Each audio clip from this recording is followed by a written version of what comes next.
Hello दोस्तों, आपका स्वागत है मेरे चैनल नॉलेज हब में। आज मैं आपके लाया हूँ एक बहुत ही एक्सीलेंट स्टोरी जो आपको अच्छे काम करने के लिए प्रेरित करेगी। ये कहानी मैंने पढ़ी है किताब आदर्श जीवन की प्रेरक कहानियों से। कन्फ्यूशियस का जो चैप्टर है उससे मैंने पढ़ी है।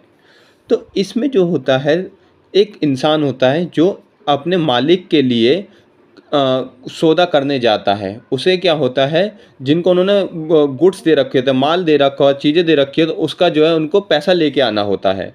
तो वो इंसान जो होता है जाता है और जिनसे पैसा लेना होता है उनसे वो पैसा लेता है सोने और चांदी के रूप में। ठीक है। उसके बाद क्या होता है, वो सोचता है कि मैं कल रात ही निकल जाऊंगा और वो सो जाता है। पर उससे गलती हो जाती है, जब जब वो उठता है तो वो ये भूल जाता है कि मुझे अपना पैसा जो है ले ले जाना है। वो अपना पैसा जहाँ सो रहा होता है ना, वहीं पे छोड़ के चला जाता है। और आधे घंटे के बाद उसे याद आता है कि मेरा पैसा तो मैं भूल गया। फिर वो उस जगह पर वापस जाता है जहाँ उसने पैसा रखा था।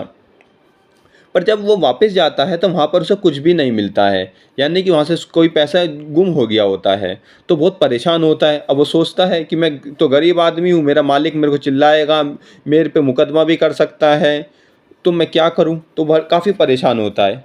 तो उसको परेशान देखकर एक बुज़ुर्ग आदमी उसको पूछता है, क्या बात है, कोई परेशानी है। तो जो आदमी होता है जिसका सारा पैसा गुम जाता है, वो बुज़ुर्ग आदमी को अपनी बातें समझाता है।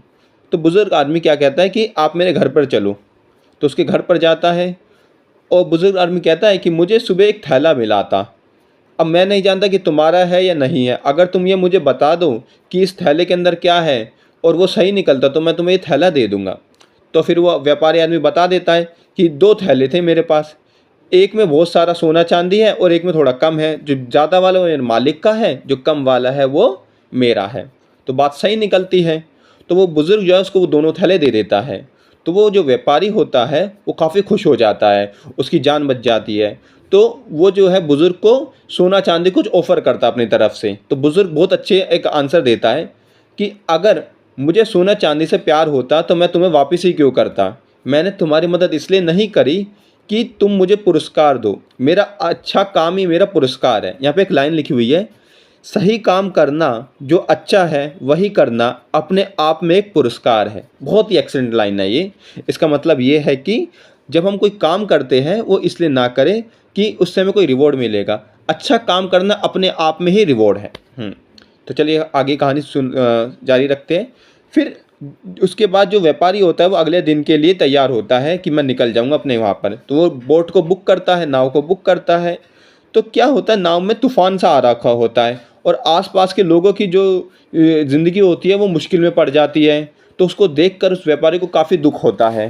तो वो क्या करता है, निस्वार्थ भाव से कुछ लोगों का इकट्ठा करता है और कहता है आप इन लोगों की ज़िंदगी बचाओ, मैं आपको इसके बदले में सोना चांदी दूंगा।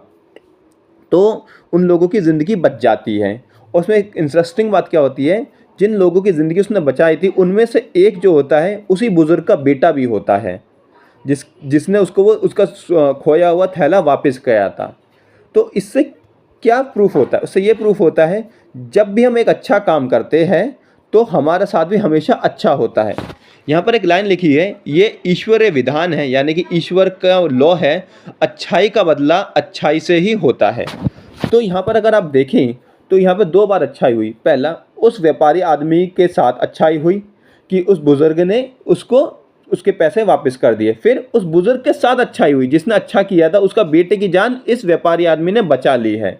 तो इससे क्या प्रूफ होता है कि अच्छाई जो एक चेन की तरह है, जब हम किसी के साथ अच्छा करते हैं हमारे साथ भी ज़रूर अच्छा होता है।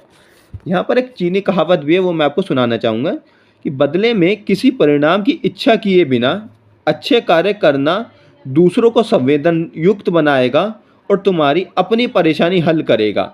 ज़रूरत में लोगों की मदद करना उन्हें अच्छे कार्य करने के लिए को प्रेरित करेगा और तुम्हें औरों से मदद प्राप्त होगी। इसका यहाँ पे एनालिसिस भी कर लेते हैं हाथों हाथ। तो सबसे पहले इसमें बताएं, बदले में किसी परिणाम की इच्छा किए बिना। इसका मतलब ये है कि जब भी आप अच्छा काम करें किसी रिवॉर्ड की इच्छा ना करें कि मेरे साथ भी उसी वक्त अच्छा होगा। आपके साथ अच्छा होगा, ज़रूर होगा, पर उसकी एक्सपेक्टेशन मत करिए। फिर कहते हैं अच्छे कार्य करना दूसरों को संवेदन युक्त बनाएगा और तुम्हारी अपनी परेशानी हल करेगा। जब आप अच्छा काम करते हैं तो दूसरा इंसान आपसे इंस्पायर होता है कि मुझे भी इसी की तरह अच्छे काम करने हैं। जैसे गौतम बुद्ध ने अच्छे काम किए थे, डॉक्टर अम्बेडकर ने अच्छे काम किए थे, उनसे लाखों लोग इंस्पायर हुए और अच्छे काम कर रहे थे। उनमें से एक मैं भी हूँ कि मैं एंड्रू कार्नेगी, डॉक्टर अम्बेडकर से इंस्पायर हुआ, इसलिए मैं जो भी अपने एफर्ट कर सकता हूँ ह्यूमैनिटी की भलाई के लिए वो कर पा रहा हूँ। उसका मेन रीज़न ये है क्योंकि मैंने इन लोगों से इंस्पिरेशन ली है। फिर आगे लिखा है, ज़रूरत में लोगों की मदद करना उन्हें अच्छे कार्य करने के लिए प्रेरित करेगा। जैसे मैंने आपको बताया कि किसी को भी आपकी मदद की ज़रूरत हो तो आप उसको ज़रूर करिए, उससे क्या होगा, वो इंसान भी दूसरे के लिए अच्छा काम करेगा, इससे एक गुडनेस की चेन बनेगी। और आगे लिखा है, और तुम्हें औरों से मदद प्राप्त होगी। इसका मतलब ये है कि अगर आप आज किसी के लिए अच्छा करेंगे तो कल आपके लिए भी कोई बहुत अच्छा काम करेगा। मैं आपको एक अपनी रियल लाइफ की स्टोरी बताता हूँ। जब मैं एक जगह जा रहा था तो थोड़ी सी मुझे अजीब सी जगह लग रही थी, वहाँ पर थोड़े से अजीब तरह के लोग थे, गुंडे टाइप। तो वहाँ पर मुझे एक इंसान मिले, तो वो कहते हैं कि मैं आपको वहाँ तक छोड़ देता हूँ। तो मैंने उनको बड़ा थैंक यू बोला कि आप इतनी दूर तक मेरे साथ आए। उन्होंने एक बहुत अच्छी लाइन बोली थी कि जब हम किसी की मदद करते हैं तो दूसरा भी कहीं ना कहीं हमारी मदद करता है। तो आज देखिए मुझे उनकी लाइन याद आ गई और मैंने आपको बता दी, और मुझे हमेशा याद रहेगी ज़िंदगी पर कि उन्होंने मेरी मदद करी थी। तो इसका जो क्रक्स है वो यही है कि जितना आपसे हो सके उतना ह्यूमैनिटी के लिए आपको अच्छा करना चाहिए। फिर इसके बाद मैंने यहाँ पे एक कोटेशन पढ़ा था, जॉन वेस्ले का है, वो भी आपको बता देता हूँ। तुम जितना भला कर सकते हो करो, हर तरह से करो, हर जगह करो, हर समय करो, जितना लोगों का कर सकते हो, जब तक कर सकते हो करते रहो। इसका मतलब यही है कि आप जहाँ तक भला कर सकते हैं, अच्छाई कर सकते हैं, वहाँ तक आप करते रहिए। ये मत देखिए कि कितना छोटा कर पा रहा हूँ। छोटी सी जो अच्छाई है वो उस इंसान के लिए बहुत बड़ी है। तो इसकी सीख यही है कि आपको ज़्यादा से ज़्यादा लोगों के लिए भला करना है, अच्छा करना है, नेकी के काम करना है। आई होप आपको यहाँ से कुछ सीखने को मिला होगा। Thank you very much.